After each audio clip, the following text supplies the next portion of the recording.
And hello everyone, we are now live covering the Nevada caucus. Just give me a brief moment to figure out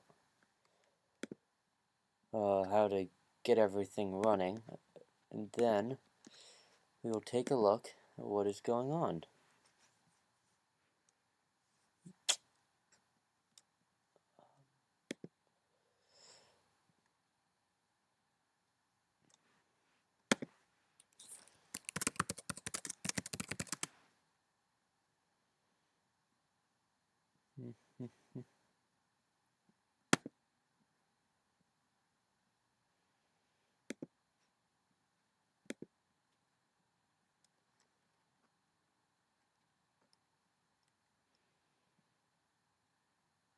Okay, just wait for the resolution to sort itself out, and then we'll be in business.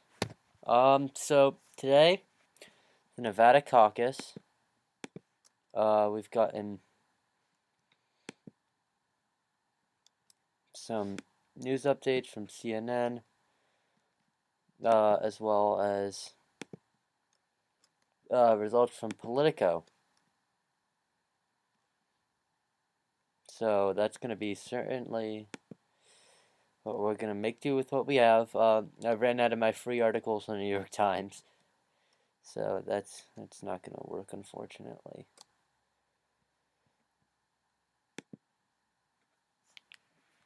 All right.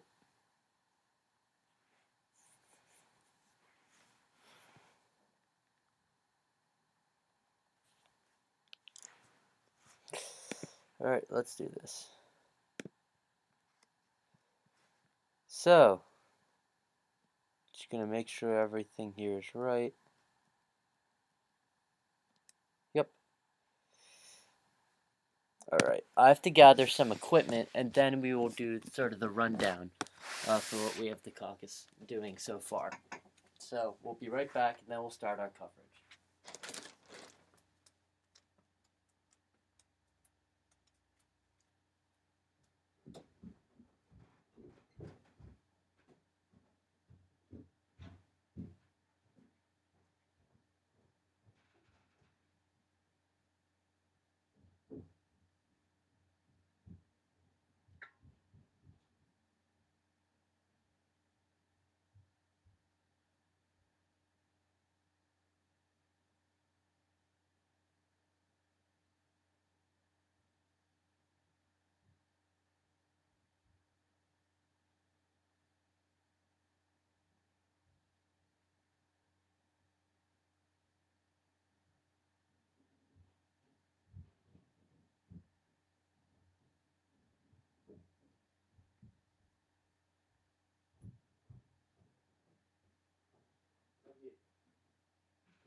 All right.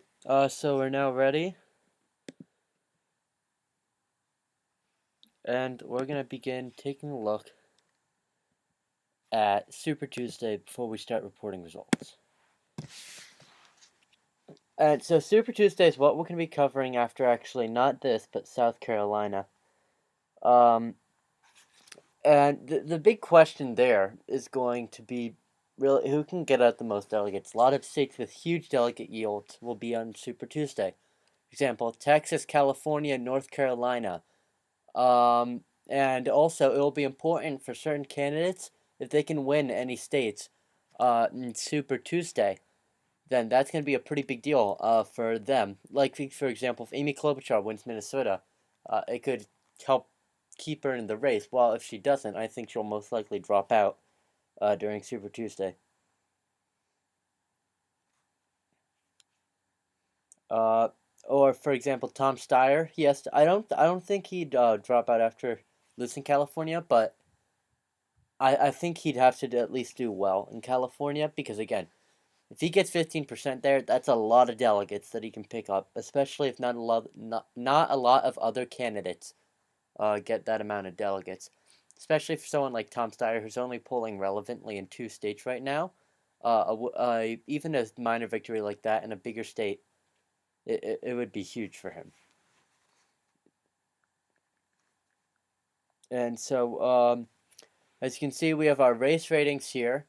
The state we're covering today, Nevada, is rated at likely Sanders, which means we can predict that with upwards of 85% confidence that Bernie Sanders will win the state of Nevada. Um, I will say though, polling has not been 100% reliable in the past Nevada caucuses, especially since the voters can realign if their candidate is not viable within a precinct. The candidate within a certain local area has to get at least 15%. And if a candidate doesn't get that, then their supporters will be asked to either relocate or if they want, they can stick with them. And by relocate, I mean they choose another candidate. It doesn't have to be a viable one. They don't have to have gotten any votes at all. For example, in one Iowa precinct, all the Yang, Klobuchar, and Steyer supporters got together, and they'd have all voted for Cory Booker in the second round because none of their candidates were viable, despite the fact um, that Cory Booker hadn't gotten a single vote in the precinct during the first round. And so, I mean, anything could happen. One thing that I think will be worth noting is how can Biden perform?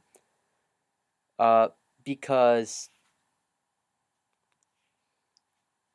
Biden had a pretty weak first 2 primaries. He placed fourth in Iowa, barely had a Klobuchar, and he really did badly in New Hampshire, fifth place, getting like 7% of the vote, which was really a devastating blow to his campaign. Uh, but I mean, fortunately for him, he's expected to do a bit better in this state. Another thing, sorry, worth noting, is that who can, of the Buttigieg, Klobuchar, them, they're moderates, but Joe Biden is dominating among minorities who are more, uh, affiliated with the center than, say, the far left. And they, if they do well enough in Nevada, that means either they're doing very well among the white older voters who are more moderate, or they've made inroads with minorities, which has been a challenge for Amy Klobuchar and especially Pete Buttigieg. Um, Turnout has been pretty good so far, it would appear. Um, because they had a early voting thing, um, where basically you could fill in your first preference and your second, your third, your fourth, and your fifth, and they'd sort of go down the list until the candidate was viable, your precinct, and give it to that candidate. I believe that's how it works. Um, and that boosted turnout. 70,000 people already voted, and turnout last time was 80,000. So turnout is almost definitely going to exceed turnout in 2016, despite being a caucus. Um, We currently have 1% reporting, so we're gonna get some results soon. However, it's probably the video is not gonna last very long. Just because caucuses take too long to cover. But I will be giving analysis for quite a bit of time. While we see results come in.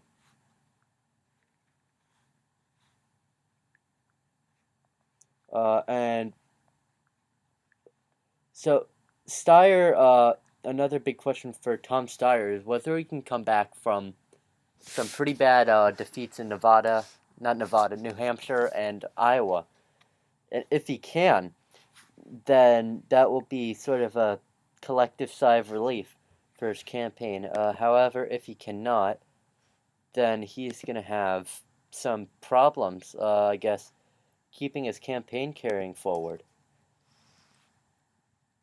Okay, so big questions for tonight, or this evening, rather, or I guess this afternoon, since it is 4 o'clock. Who will win the largest cities in Nevada? Las Vegas, Carson City, Reno, Henderson, Sparks, and Elko. See, cities like Henderson, and Sparks, those are like suburb cities, even though they're much larger than actual cities like Carson City. Henderson is still a Las Vegas suburb. And Buttigieg has performed better in suburbs than cities, and Henderson is just like a huge suburb. So it will be interesting to see who can win there. Can moderates, like, namely Joe Biden, or maybe Pete Buttigieg, because polling has shown that Buttigieg is closing on Biden, do well in the second round, or rather better in the second round? Can they coalesce their votes around one candidate, or will they end up splitting the vote regardless? Can Bernie win rural areas or suburbs? He did very strongly. As you can see, these are 2016 results. Green is for Sanders, and yellow is for Clinton. Sanders won Carson City, all those places up north, Washoe County. He won Elko, presumably, because he is the county that Elko is in. But Clinton won the biggest county in the state, Clark County, down the one farthest south, which contains Las Vegas, Henderson, all those cities, I believe Sparks. And that sort of carried her to the finish. She won by about 5 points over Bernie Sanders. 36 delegates at stake in Nevada, plus 12 superdelegates. And here's the current delegate count: 22 for Buttigieg, 21 for Sanders, 8 for Warren, and 6 for Biden, and 7 for Klobuchar. Superdelegate count: Biden leads with 59 unpledged superdelegates. Warren has 19, Sanders has 19, Buttigieg has 10, Mike Bloomberg has 8. So yeah, this is just a recap. Steyer, can he place double digits? How can Buttigieg, Klobuchar perform with minority voters? And who will win in the big cities? Our final race rating, for South Carolina, it has been moved from likely Biden to lean Biden, since his poor performances, especially if he loses here. Could be a different story if he wins or gets close, however, because polls have shown a closer race in South Carolina. And now, gonna move on. Key race alert. That is it.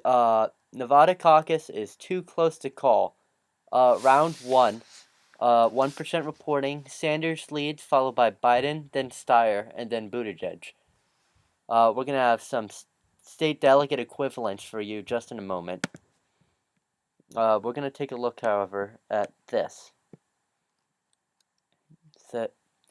So, right now, Sanders leads pretty overwhelmingly, both in the popular vote and the county delegates, even though we haven't really gotten any numbers. 13 precincts reporting, however, still very early. Less than 1%, actually. And thus far, Sanders is leading in every county. However, his narrowest lead is Clark County. Well, he has a freaking huge lead right now. Comparatively, it's not actually that big in the grand scheme of things, but he has a huge comparative lead out of Washoe County. But yeah, he's leading in the county that Reno is within Washoe County. Um, no results out of Carson City, wherever that is. Right here, no results. Not a lot of results out of the Nevada precincts thus far. Four counties are reporting. Joe Biden is second, and as it can be noted here, most of his votes are coming from Clark County. But then again, Sanders does still lead in every county. Uh, I don't think Tulsi has a single vote yet. Hmm. Uh, so Sanders is doing worse among counties with a larger non-white population. He's doing better with more educated areas, and he's doing better thus far, I believe, in rural areas. Yeah, so we might see that trend broken in Nevada of the Pete Buttigieg, or one of the moderates, performing better in the sort of more rural or suburban areas. But again, it's way too early to tell. And what we're going to be looking at is who can win those big cities, who can win Reno, who can win Nevada, not Nevada, Carson City, who can win Las Vegas, and who can win really any of the populated counties. Uh, Winning there is going to be a big deal.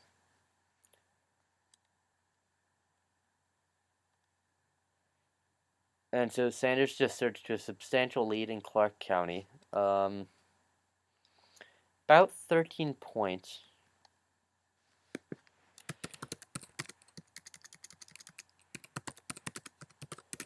Right now, it's looking like it's going to be a pretty comfortable Sanders victory in Nevada. Again, I guess it's way too early to tell, though. I mean, to be completely honest, it was close at this point in the other caucuses or the other primaries, but when a 30 vote lead is getting you a 16 percentage point lead, you can only take those results, I guess, with a grain of salt, and it's not a great indicator thus far of what's going to happen. However, Tom Steyer in third place is noteworthy. Whether he can keep that up or not is, I guess, the big question. Here's the current delegate map thus far. None called in Nevada, none called in South Carolina, none in any of the other states. The only two states we have are Iowa, where Buttigieg got a majority, not a majority, a plurality of delegates by one, and New Hampshire, where there was a delegate tie between Buttigieg and Sanders. So far, all of the really relevant candidates in the race, except Steyer and Bloomberg, have gotten at least one delegate. Gabbard is excluded from the relevant candidates because she's not polling above 2% anywhere, while Steyer's in second to third place in South Carolina and is polling still decently at or above the levels which Klobuchar are polling at in Nevada. It will be interesting. I believe that you can qualify for the next debate like getting a single delegate, and if Steyer does well in South Carolina, if he does here in Nevada, then he could get a delegate and qualify for the next debate. Because he didn't make the last one.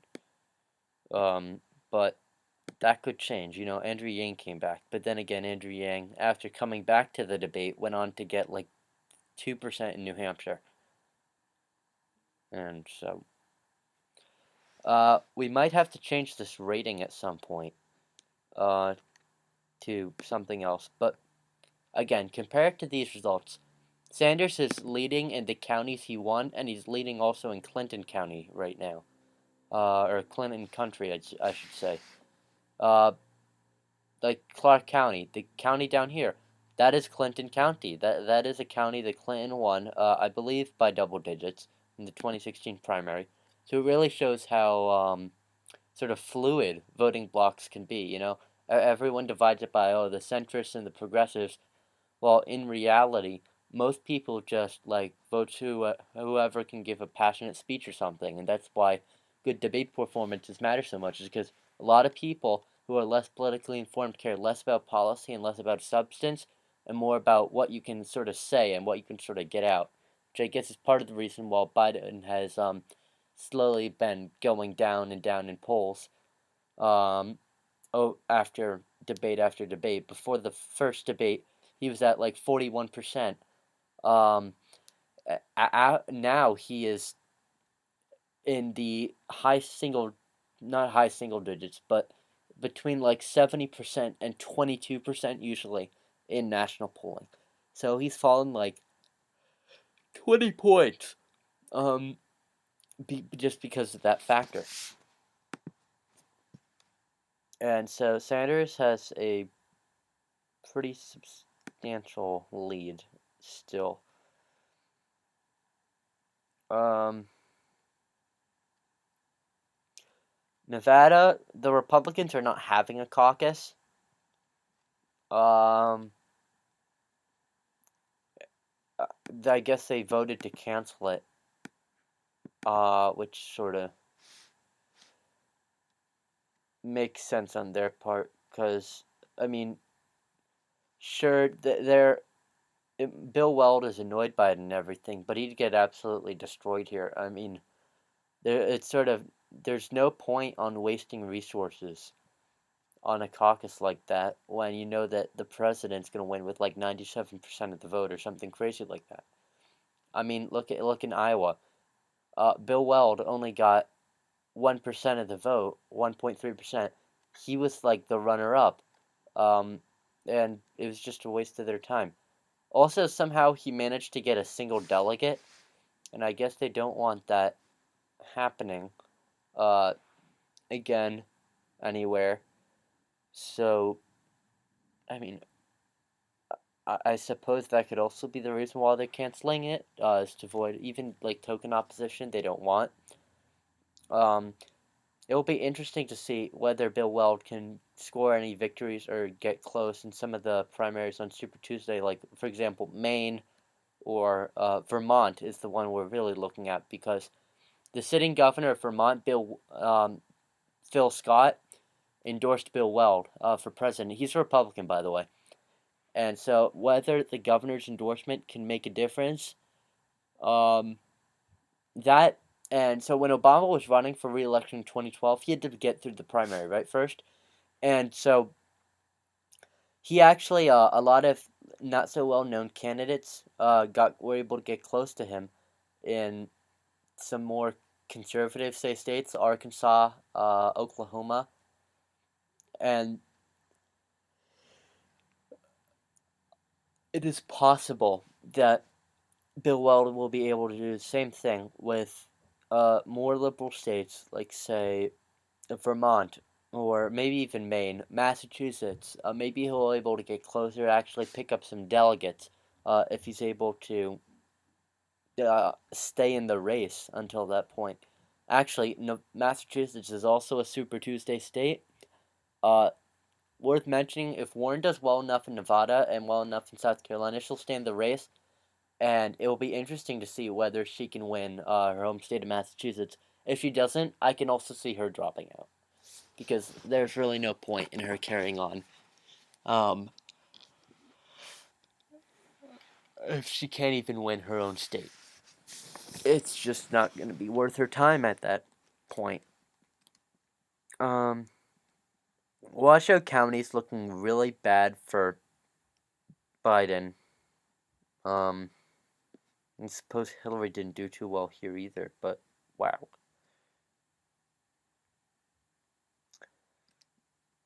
And Tom Steyer's doing relevantly in Clark County. Still, the overwhelming majority of his votes that he has right now are coming from Clark. Steyer. Oh, they don't even have. That's sort of weird. Oh no, they do. Yeah, Steyer. His votes are sort of everywhere. I guess you could say a majority of them are coming from Clark County. He's placed third right now, so that's why he's sort of relevant. When it comes to initial results, Pete Buttigieg is not doing that well. Neither is Amy Klobuchar. That could be a good sign for Joe Biden, because if he can at least get a strong second place finish, it will be enough for his campaign to sort of carry on. Um, Although I guess Mike Bloomberg wants Biden to lose pretty badly, and then someone like, say, Buttigieg. I don't think he wants Sanders winning Nevada, but I don't think he wants Biden winning either. Because if Biden loses badly in Nevada, and if he loses, especially if he loses South Carolina or doesn't win by a lot, um, then it's going to be a bad look for him. First of all, and second of all, Biden's going to have to drop out, especially if he doesn't win South Carolina. His campaign is literally over.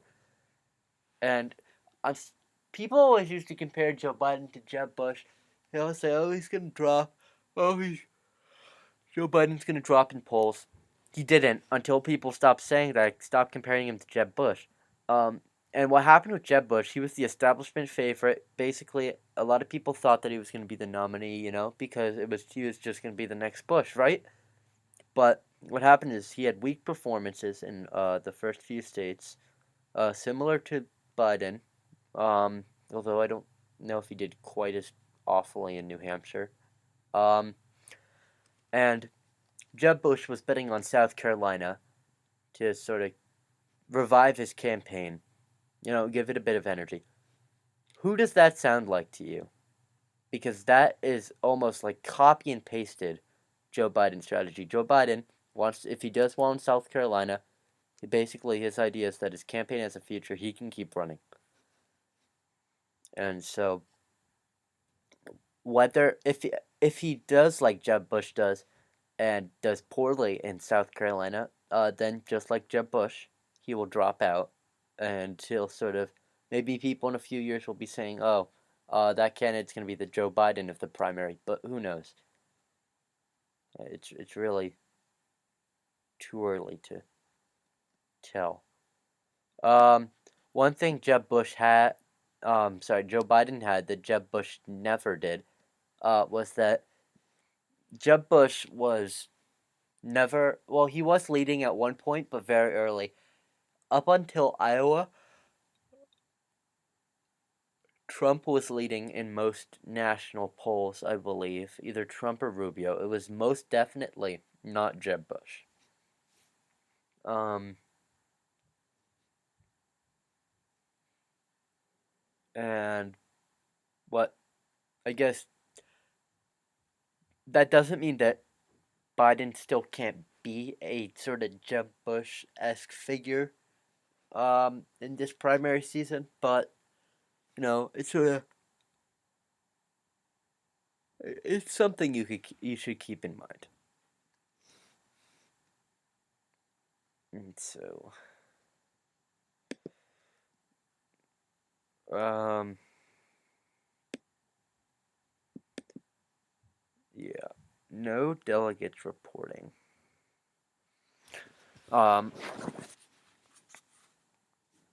Thus far, we have Sanders with 46%, Biden with 30%, Steyer in a distant third with 11%, and then sort of scattered for the rest of the candidates. 5% for Warren, 5% for Buttigieg, 1% for Klobuchar, and I guess a few votes for uncommitted.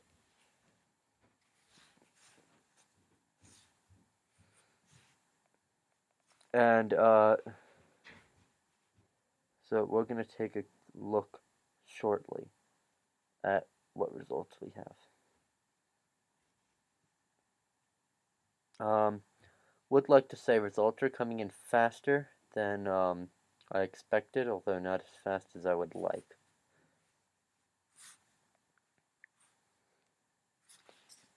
And it looks like Warren has taken the 4th place marker, if you will.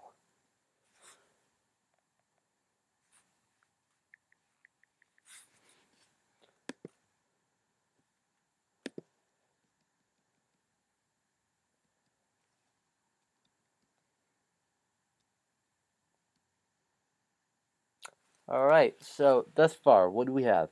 So Sanders leads pretty healthily. Biden is doing all right. I wouldn't say all right, but he's not failing horribly. He's still losing badly to Sanders, but he's still in second, so at least that's there. Key race alert, and that is with 2% reporting the Nevada Democratic Caucus is still too close to call. So it's in the following order: Sanders, with near 50% of the vote; Biden with around 30%; Steyer with close to 10%; and Warren with about 5%. And I just noticed there's a typo in Elizabeth Warren name, I can just fix. Oh, no, that's an N. It looked like an M. All right.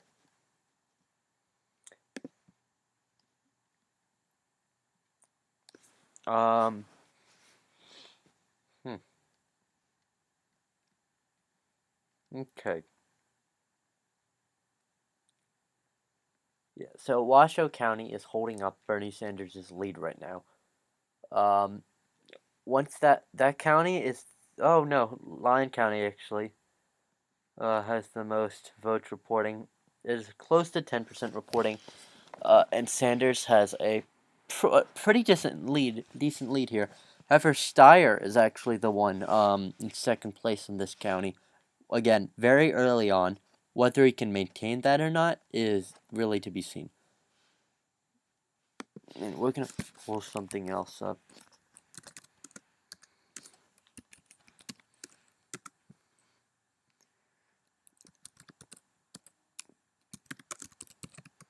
I'm just gonna do a comparison.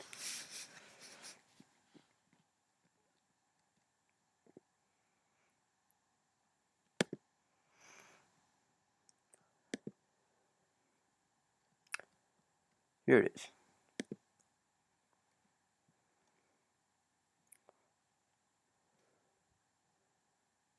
I don't know why this is.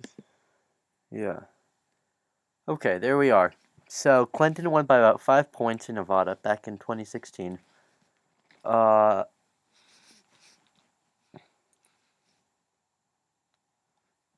Opinion polls. They were actually sort of spot on, I guess, or maybe not. Oh no, because they only had three 2016 polls. They were all close. I guess historically polling for the caucus isn't that good, though. Yeah, here we are, by county. So Sanders narrowly won Carson City. Clinton won Clark County by about 9 points. And he won Lyon County by about 5 points. More like 4, but still, if Sanders can still win that county, that's going to be a big deal for him. I mean, it's a small population, right? But smaller counties are usually overrepresented at the convention. They have a convention where all the county delegates, or however they do it, go there and they vote for the candidate they were pledged to by the popular vote in their county. And so Sanders is going to benefit if a lot of rural counties vote for him because they're overrepresented. That's why Pete Buttigieg did so well in Iowa. Is that sure he won the suburbs, sure he won Dallas County, all that. But what he couldn't do is he couldn't win Des Moines. He could win maybe a few of the smaller town cities with 20,000 people or whatever. Couldn't win Des Moines. Couldn't win Sioux Falls. Uh, couldn't win any of those places, and so he still placed in a strong second in the popular vote and actually won the state delegate equivalent count. How? Because of rural counties. Rural counties sort of. Well, it's fair to say that Dallas County, a Des Moines suburb, carried him mostly in the popular vote, but it was rural counties that really helped him out in the state delegate equivalents because they're horribly overrepresented. Same way with the Electoral College, how in Wyoming there's one vote for every 125,000 people. In California, they have one electoral vote for every 1 million people. It's pretty lopsided. It's the same way in the primaries because You have to give in Iowa, I believe it's at least 6 state delegate equivalents to a county, even if it has like one person, and the biggest county has like 500,000 people. The one person county still has to get 6 delegates, and the 500,000 person county would only get like 100 or so delegates. And which sounds great, but they're not in theory. The the the 500,000 person county should get 500,000 times the delegates, but they're only getting 100 times the delegates. So that's sort of an exaggerated example of how it can be lopsided. Nevada does it much more complicatedly. They sort of have like municipal delegates who then vote in a convention, and then the next level of delegates votes in another convention, and they keep having like they have like 10 levels of delegates until they get up to county equivalents. And I guess that's the one that decides who wins the delegates in Nevada.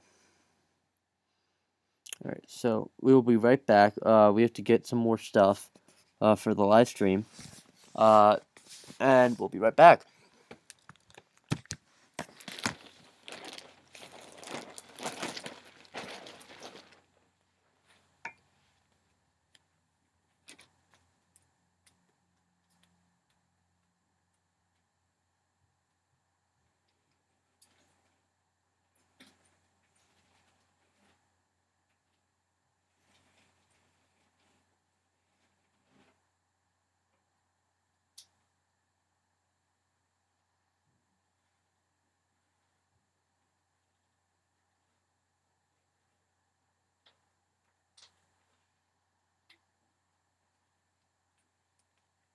All right, now that we have everything, let's resume. 538, a respected political analysis website, had Sanders at about 85% chance also to win the Nevada caucus. So it's not just our speculation, it's based off of other sources as well.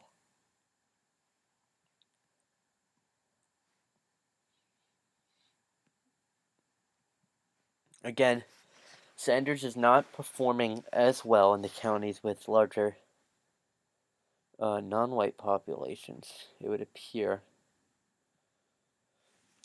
Although I don't know what this is talking about, because a lot of these counties aren't reporting any votes yet, that they're saying. Like Humboldt County has no results reporting, so I don't know what's up with this.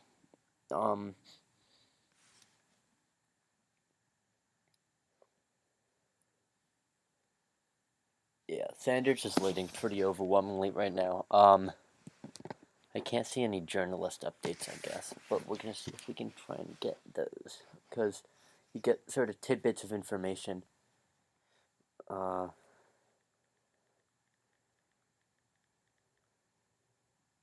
be really helpful in prediction.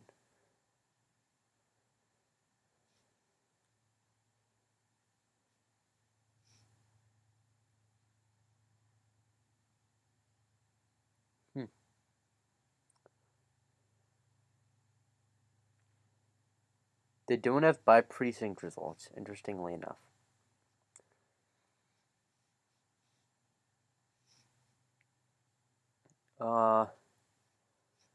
It still does look like Bernie Sanders is gonna win.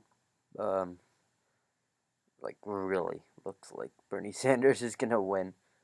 It's unfortunate for Joe Biden, because I guess he was really counting on a win here, to sort of propel his campaign forward. Because if he won here, he would be at like even odds, to win the nomination as with Sanders, or at least close to it. As opposed to if he gets a large victory here, which is just not happening, that would be a big deal. That would be a really big deal for him.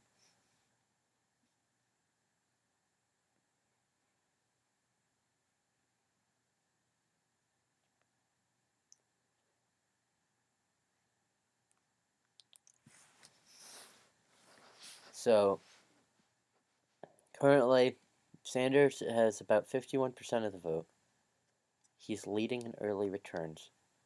And we're going to change the classification of this race right now to, there we go, too early to call. We're moving it from too close to call to too early to call. Not necessarily because we think it's going to be competitive, but more because we haven't seen enough yet. So the race is too early to call in the state of Nevada. What would be helpful is that if anyone could let me know, maybe through like the live chat or something, when the polls close in the United States territory. I know this is off topic of American Samoa because I have to cover it on Super Tuesday. That's American Samoa is a Super Tuesday territory, and I have no idea when the polls close there. I'd imagine it would probably be pretty late because they're on like a completely different time zone. But maybe not. So yeah. Let's see. Do we have anything new? This thing is so far behind, I'm not going to even bother with it. Actually, wait, is it ahead or behind? 864.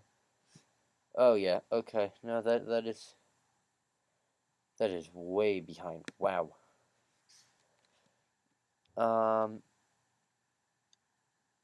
So Politico is, I guess, pretty quick with reporting results, at least so far. Klobuchar is doing relevantly in Elko County. 2% of precincts reporting. I might have spoken too soon, saying that turnout's going to be huge and great, but it is a closed primary, so it's a little bit surprising that Sanders will be winning here, considering Sanders is strong among independents. Not like centrist independents. A lot of these independents are just Democrats who refuse to associate with the Democratic Party. And when I say Democrats, I mean Democrats in quotes because they're not really Democrats, but they are leftists regardless. And so, it's because in 2016, Sanders did much better among states that had open primaries, and an open primary would mean that independents and Republicans actually could vote in the primary, and a lot of Republicans have been planning to vote for Sanders in the South. The North Carolina Republican Party has been trying to get Republicans to vote for Sanders, apparently in the South Carolina primary, because they believe that he'll be easier to beat. I guess they made it public also. They're not trying to hide it or anything, which I found sort of interesting. It could be like reverse psychology, I guess. They could be trying to have people turn out more for Biden or somebody because they think they'll be able to beat him, or Steyer, because like nobody really knows who he is, even though he's a billionaire.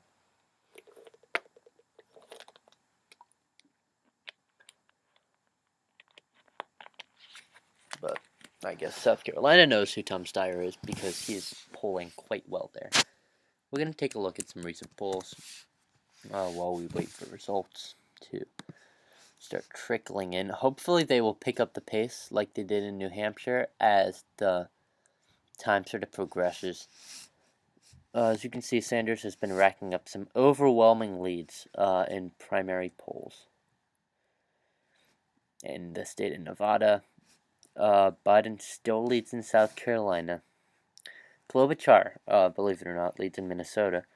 Sort of, as you can see, taking away a lot of the votes from the other moderate candidates. Really, Warren is polling well still in a lot of states. Most notably, Bloomberg has sort of messed up Biden's whole gig in Texas because before he was polling ahead in double digits. Let's see if we can find the poll. Yeah, so Biden was leading by 16. Whoa, wait. Oh no, never mind. I guess they really oversampled centrists in this one. Also, good Klobuchar and Buttigieg were not polling as highly. But look at this poll. It had Biden up by 20. Biden was leading in the high single digits in a lot of these polls, but still, he was leading nonetheless, and that's because Bloomberg wasn't around to mess up his vote share. Sanders hasn't actually moved that much in vote share. I'd say he's sort of hanging around the same spot. If anything, he's actually lower in more recent polls, but the vote splitting has just gotten more extreme. Or maybe actually no, I was looking at the wrong column. Yeah, no, Sanders' vote share actually has gone up, but Biden's, has sort of stayed the same. That's weird, I guess, because who would he be taking votes from then? That's really strange. Huh. I'm not sure. I'll have to take a closer look at that. But back to my original point. In states that Biden was leading in, now either Bloomberg or Sanders is leading in. Because Bloomberg is he's taking a lot of Biden's voters. Like California, Sanders is leading there now, but Biden was leading there before Bloomberg sort of got a lot of votes in that area. It will be interesting to see, however, how Pete Buttigieg and Amy Klobuchar, when they drop out. The question is how soon, or Steyer dropping out, who his supporters will go to. Sure, it's only 4 or 5%, but I mean, it's pretty big deal in a close primary. Like, let's say Texas, when you're within 3 points of your opponent, or North Carolina, you're within 4 points. A getting a lot of supporters of a 5% candidate, 5%, that can mean a lot for your share of votes.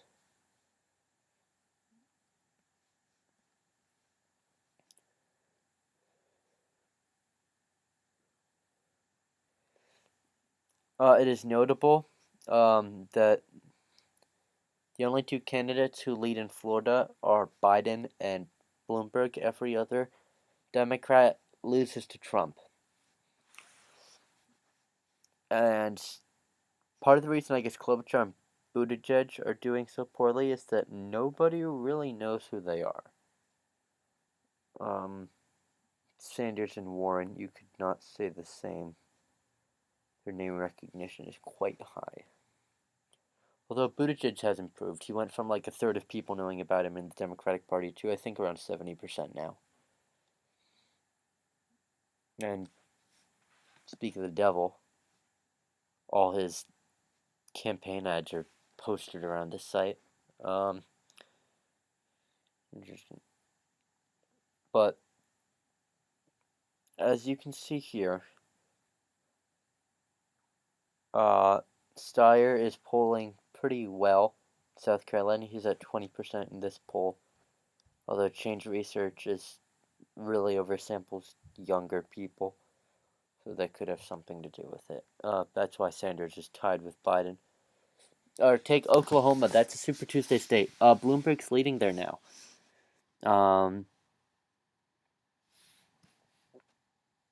But let's say one of them were not running. Combine one with the other. Biden and Bloomberg combined their vote shares. And that candidate would be leading by like 20%.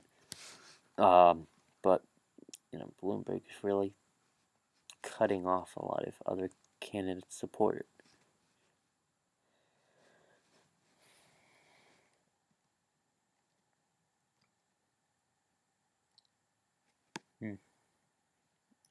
Sanders leads in recent nomination polls as well. Let's take a look at those.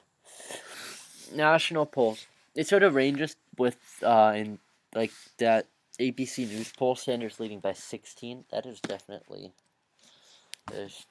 something. Bloomberg has sort of seen a slight dip in his numbers. I guess it would be appropriate to say that he has peaked. Whether these four candidates will sort of continuing their sort of meandering along with Klobuchar rising up to join them, and maybe Steyer if he performs well.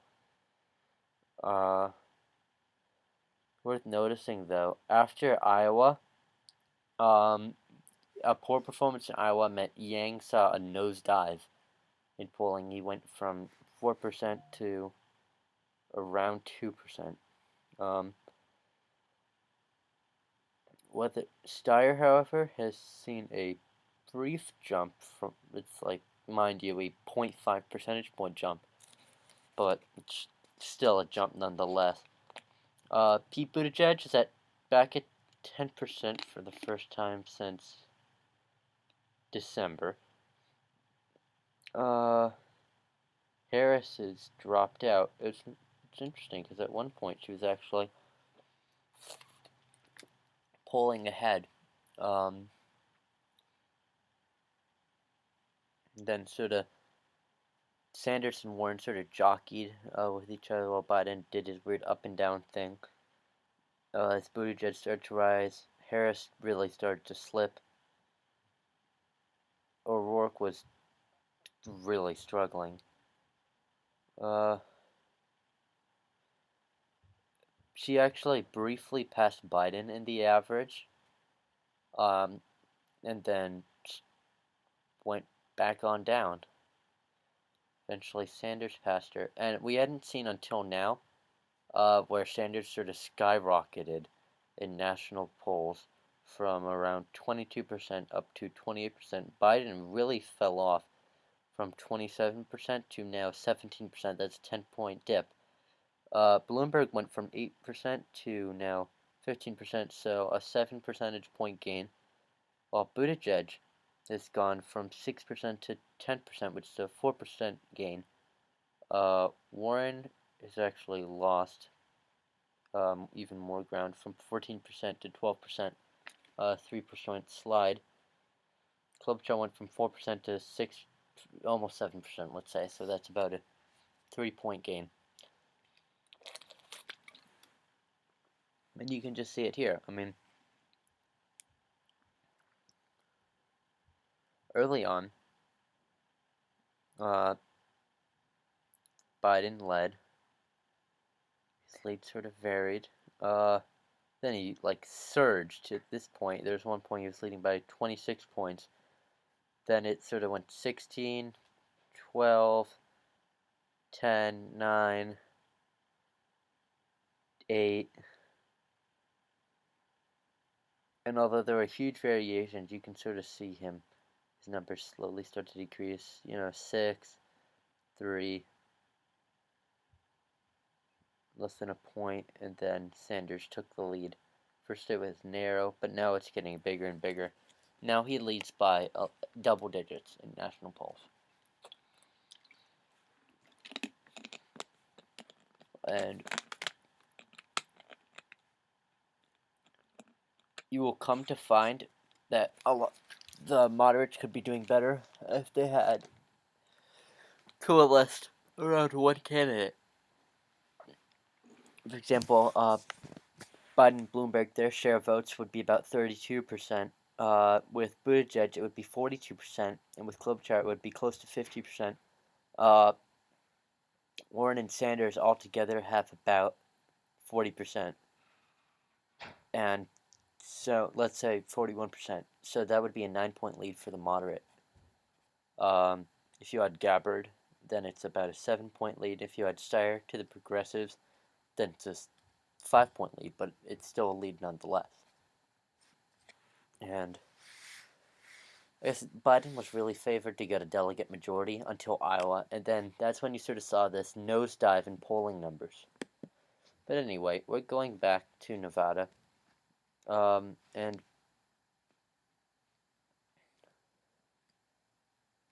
still not a lot of votes reporting close to 2%-ish, close-ish to 2%. It'd be a big problem if Biden couldn't improve his numbers anywhere. Because that would mean that he'd be losing by like 30 points. A massive Sanders lead would really mess up anyone else's chances of winning. Let's go to 538 and we will see exactly what it is.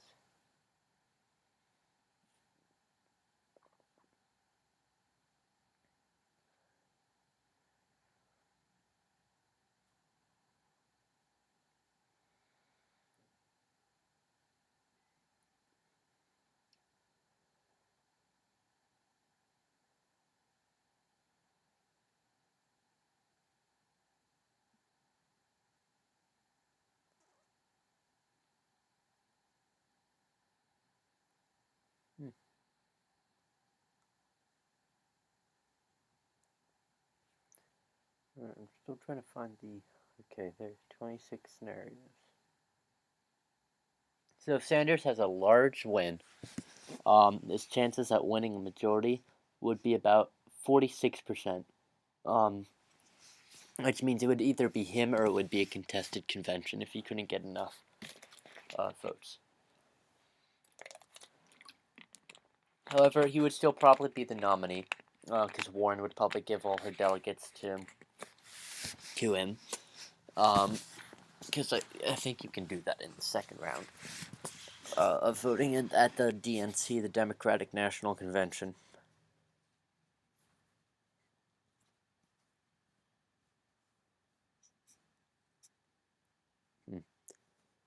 Yeah, but it will be a pretty nice boost to Sanders' chances if he wins a big victory in Nevada.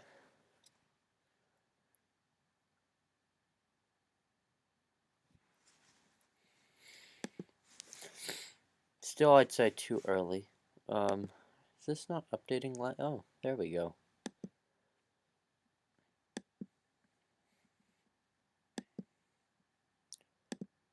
Why does it keep redirecting me to a new page? There. Okay. So, Sanders leads, followed by Biden, then Steyer, then Klobuchar.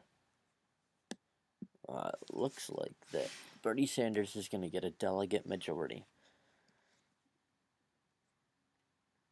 If only I could view the New York Times right now, because then I could see.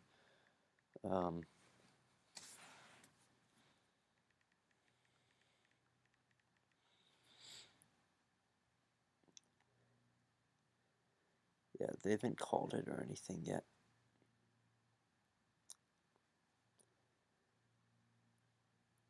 I have about 20 more minutes left on the stream.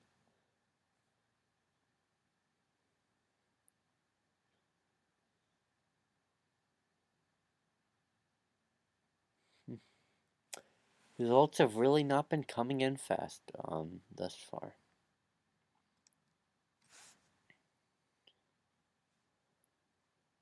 Yeah, I can't tell if these are county delegate equivalents or actual vote totals.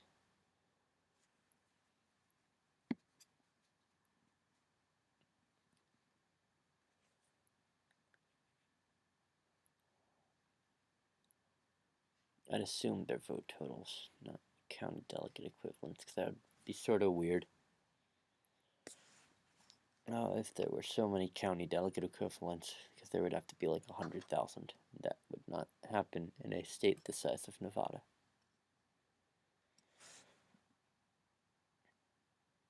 Steyer's second in Carson City. He's second in Lane County. He's in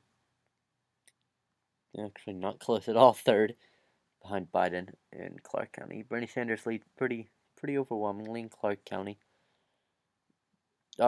He has a very big lead in Carson City with 12% of precincts reporting. He also has a pretty big lead in Washoe County, with 3% of precincts reporting. Again, thus far, it's looking like it could be a Sanders landslide in Nevada. And we're going to take a quick look at the stream health. It's doing okay. I'm sorry if you're having difficulties with your whole viewing of my live stream, because I guess my Wi-Fi is not great in my basement, which is made out of concrete.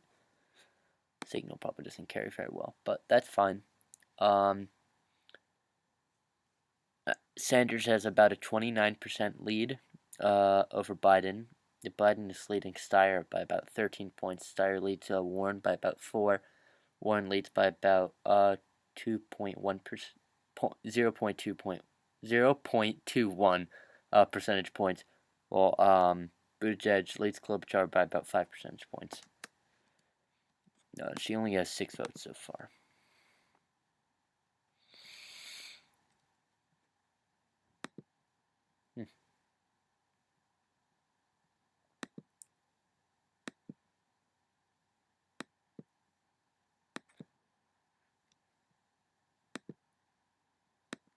What happened? Okay. I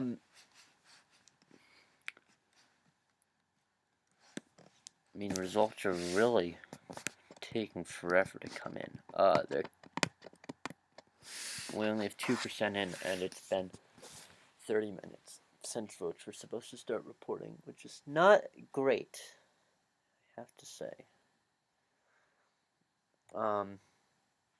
Although vote counting has sped up in the last few minutes. How did it just go? Okay, no, never mind.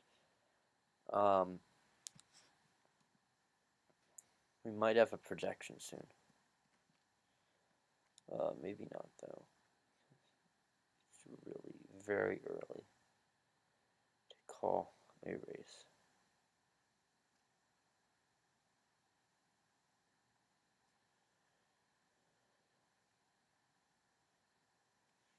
Elko County, very few votes reporting, but nobody really votes in Elko County. Yeah, Carson City, not a lot of votes there either, actually. So I guess it's Clark County. Most of the votes are. Why does it only say there were a grand total of 11,000 votes when there were 70,000? Oh, that is county delegates then. Is it? I'm not sure whether these are county delegates or not that we're seeing on the live results, but let's get the popular. Can we not get the popular vote?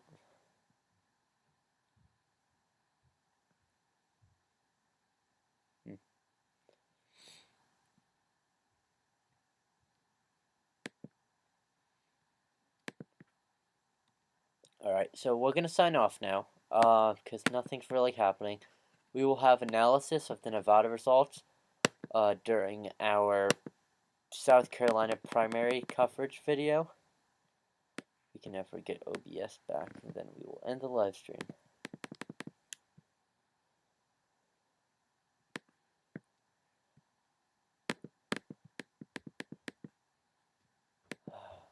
Okay, there we go. Alright, thank you all for watching, and have a great